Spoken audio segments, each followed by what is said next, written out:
2 ദിവസത്തെ ക്ലാസ് കഴിഞ്ഞുള്ള ഒരു സൺഡേ ആണ് കേട്ടോ ഇന്ന്. കുറച്ച് കൂടുതൽ നേരം കിടന്നുറങ്ങണമെന്ന് കരുതിയതുകൊണ്ടാണെന്ന് തോന്നുന്നു ഞാൻ രാവിലെ തന്നെ എഴുന്നേറ്റു. ജ്വലിച്ചു നിൽക്കുന്ന സൂര്യനെ കണ്ടാൽ നമ്മളോർക്കും ഇവിടെ ചൂടാണെന്ന്. ടെമ്പറേച്ചർ നോക്കി മാത്രമേ ഇവിടെ പുറത്തിറങ്ങാൻ പറ്റുള്ളൂ കേട്ടോ. ഇങ്ങനെയുള്ള ചില സന്ദർഭങ്ങളിലാണ് നമ്മൾ വീടും വീട്ടുകാരെയൊക്കെ ഒരുപാട് മിസ് ചെയ്യുന്നത്. ഞാൻ ആലോചിക്കാറുണ്ട് ഞാൻ കുറച്ച് കൂടുതൽ ഭാഗ്യം ചെയ്തവളാണെന്ന്. എല്ലാവരും പറയും കല്യാണം കഴിഞ്ഞാൽ പിന്നെ ഉറങ്ങാൻ പറ്റില്ല, രാവിലെ എണീക്കണം എന്നൊക്കെ. പക്ഷേ എൻ്റെ വീട്ടിലും എന്നെ കെട്ടിച്ചു വിട്ട വീട്ടിലും ഞാൻ 9 മണിക്കാണ് കേട്ടോ എഴുന്നേൽക്കുന്നത്. അതിന് 2 അമ്മമാർക്കും ഒരു പരാതിയില്ല. അങ്ങനെ കുറച്ച് നാൾ ഞാൻ സൂചിച്ച് ജീവിച്ച കൊണ്ടാണെന്ന് തോന്നുന്നു എൻ്റെ പുറത്തേക്ക് പോകണം എന്നുള്ള ആഗ്രഹത്തെ ദൈവം ഒന്നും പറയാതെ പെട്ടെന്ന് നടത്തി തന്നത്.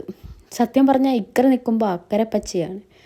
നാട്ടിൽ നിന്നാൽ ഓർക്കും എങ്ങനെയും പുറത്തു പോകണം, എങ്ങനെയും രക്ഷപ്പെടണമെന്നും. പക്ഷെ ഇവിടെ വരുമ്പോഴാണ് ആ സത്യം നമ്മൾക്ക് മനസ്സിലാകുന്നത്. നമ്മുടെ നാടൊരു സ്വർഗമായിരുന്നു.